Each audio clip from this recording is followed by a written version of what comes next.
नमस्कार दोस्तों, BJMH education centre YouTube channel में आपका स्वागत है। आज हम कक्षा 10वीं हिंदी का पाठ 4 जिसमें 2 कविताएं दे रखी हैं। पहली है उत्साह, दूसरी है अट नहीं रही है। इन दोनों कविताओं के रचनाकार सूर्यकांत त्रिपाठी निराला हैं। तो आज हम पाठ 4 के वस्तुनिष्ठ प्रश्न उत्तर देखेंगे। पहला प्रश्न है अपना, सही विकल्प चुनकर लिखिए। उत्साह कविता में बादल किसका प्रतीक है? तो क्रांति का प्रतीक है।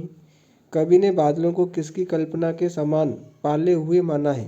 तो बाल कल्पना के। कवि ने बादलों के लिए किस विशेषण का प्रयोग किया है? तो नवजीवन वाले। उसके बाद में चौथा प्रश्न है, कवि बादलों से किस प्रकार बरसने का आह्वान कर रहा है? तो आकाश को घेरकर। कवि ने तप्त धरा के माध्यम से किस ओर संकेत किया है? तो जन सामान्य की पीड़ा। कवि की आंखें किसकी ओर से नहीं हट पा रही हैं? तो प्राकृतिक सुंदरता की ओर से। फागुन आते ही वन उपवन में क्या परिवर्तन होने लगते हैं?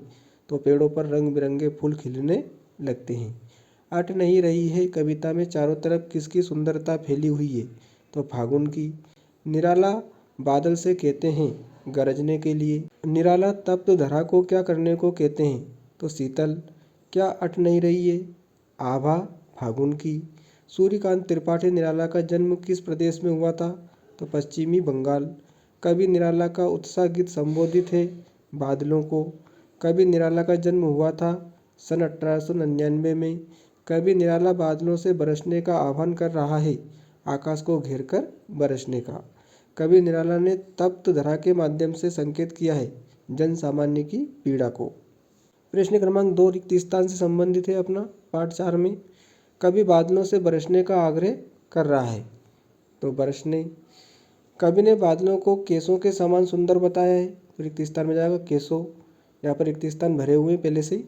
आभा फागुन की तन सट नहीं रही है, फागुन आ जाएगा। फागुन में डालियाँ कोमल पत्तों से लद गई हैं। उत्साह कविता में कवि बादलों को जोर से गरजने को कहता है। निराला छायावाद के प्रमुख कवि हैं, तो छायावाद। पाठ पाठ शोभा श्री पट नहीं रही है, तो पट। निराला का जन्म बंगाल के महिषादल में हुआ था, इसमें रिक्त स्थान में जाएगा महिषादल। अट नहीं रही है कविता फागुन की मादकता को प्रकट कर रही है। उत्साह कविता की भाषा संस्कृत निष्ठ खड़ी बोली है। उत्साह एक आह्वान गीत है, तो आह्वान आ जाएगा। अट नहीं रही है कविता फागुन की मादकता को प्रकट करती है, तो मादकता। अट नहीं रही है कविता में चारों तरफ फागुन की सुंदरता फैली हुई है, फागुन। अट नहीं रही कविता आभा फागुन की तन सट नहीं रही है, तो फागुन आ जाएगा। निराला की अधिकांश रचनाएं मुक्त छंद में मिलती हैं, तो रिक्त स्थान में मुक्त आ जाएगा। दुविधा हत साहस का शाब्दिक अर्थ साहस होते हुए दुविधा ग्रस्त रहना है। प्रश्न 3 अपना, सत्य असत्य। निराला उत्साह कविता में बादल को रिमझिम बरसने को कहते हैं, तो असत्य है। निराला की आंख फागुन की सुंदरता से हट नहीं रही हैं, सत्य है। छायावादी कवियों में निराला ने सबसे पहले मुक्त छंदों का प्रयोग किया, तो यह सत्य है। चौथा प्रश्न है, निराला पूंजीवाद के समर्थक तथा पोषक थे, तो यह असत्य है। निराला पूंजीवाद के समर्थक तथा पोषक नहीं थे, विरोधी थे। उत्साह कविता के कवि जयशंकर प्रसाद हैं, तो यह भी असत्य है। उत्साह कविता के कवि निराला हैं। निराला को आधुनिक कवि भी कहा जाता है, तो निराला को आधुनिक कवि कहा जाता है, सत्य है। निराला प्रगतिवादी कवि हैं, यह भी सत्य है। उसके बाद में प्रश्न क्रमांक 4 सही जोड़ी। निराला तो उत्साह कविता लिखी है, विद्युत छवि, उर्मे, छायावाद, प्रकृति का मानवीकरण, पर कर देते हो, इसमें अनुप्रास अलंकार है ना। पावर्ण की आवृत्ति बार बार हुई है।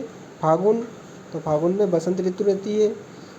गीतिका सूर्यकांत त्रिपाठी निराला की रचना है। उसके बाद में अट नहीं रही है, यह भी सूर्यकांत त्रिपाठी निराला की रचना है। यहाँ पर सही जोड़ी ही दी गई है। प्रश्न क्रमांक 5 एक वाक्य में उत्तर लिखिए। प्रश्न क्रमांक 5 है, एक वाक्य में उत्तर दीजिए या एक शब्द में उत्तर लिखिए। बादल के हृदय में कौन छिपा है? तो बादल के हृदय में विद्युत या बिजली छिपी हुई है। दूसरा प्रश्न है, विश्व के सकल जन गर्मी से कैसे हो रहे हैं? तो विश्व के सकल जन गर्मी से व्याकुल हो रहे हैं। घेर घेर घोर गगन में कौन सा अलंकार है? तो अनुप्रास अलंकार है। घावरणी की आवृत्ति बार बार हुई है। बादल किस दिशा से आते हैं? तो अज्ञात दिशा से आते हैं, या बादल अज्ञात दिशा से आते हैं। इसे एक वाक्य में भी हम लिख सकते हैं। अगर एक वाक्य में पूछे तो वाक्य में लिखना है, और शब्द में पूछे तो शब्द में लिखना है। फागुन में डालियाँ किससे लद जाती हैं? तो हरी लाल पत्तियों से लद जाती हैं डालियाँ। निराला की सहानुभूति किस वर्ग के प्रति रही है? तो शोषित वर्ग के प्रति रही है।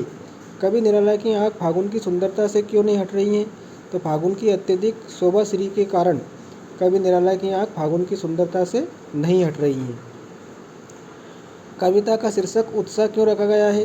तो जनमानस में जोश जगाने के लिए कविता का शीर्षक उत्साह रखा गया है। निराला की आँख कहाँ से नहीं हट रही हैं? तो फागुन की सुंदरता से। उत्साह कविता किस युग की कविता है? तो छायावादी युग की कविता है। फागुन माह में कौन सी ऋतु आती है? तो बसंत ऋतु आती है। फागुन या फाल्गुन मास के आते ही वृक्ष कैसे हो जाते हैं? तो फाल्गुन या फागुन मास के आते ही वृक्ष हरे भरे व फूलों से लद जाते हैं। निराला जी का संपूर्ण साहित्य किस में प्रकाशित है? निराला जी का संपूर्ण साहित्य निराला रचनावली के 8 खंडों में प्रकाशित है। धराधर किसके लिए प्रयुक्त हुआ है? तो धराधर बादलों के लिए प्रयुक्त हुआ है। तप्त धरा का सांकेतिक अर्थ क्या है? तप्त धरा का सांकेतिक अर्थ सांसारिक सुखों से पीड़ित पृथ्वी से है। कवि बादल रूपी कवि को क्यों आमंत्रित कर रहे हैं? तो कवि बादल रूपी कवि को लोगों को फिर से जागृत करने के लिए आमंत्रित कर रहा है। विश्व के सकल जन कैसे हो रहे हैं? तो विश्व के सकल जन गर्मी से व्याकुल हो रहे हैं। तो आज हमने कक्षा 10वीं हिंदी का पाठ 4, जिसके अंतर्गत 2 कविता हैं, उत्साह अट नहीं रही है के महत्वपूर्ण वस्तुनिष्ठ प्रश्न उत्तर देके। धन्यवाद।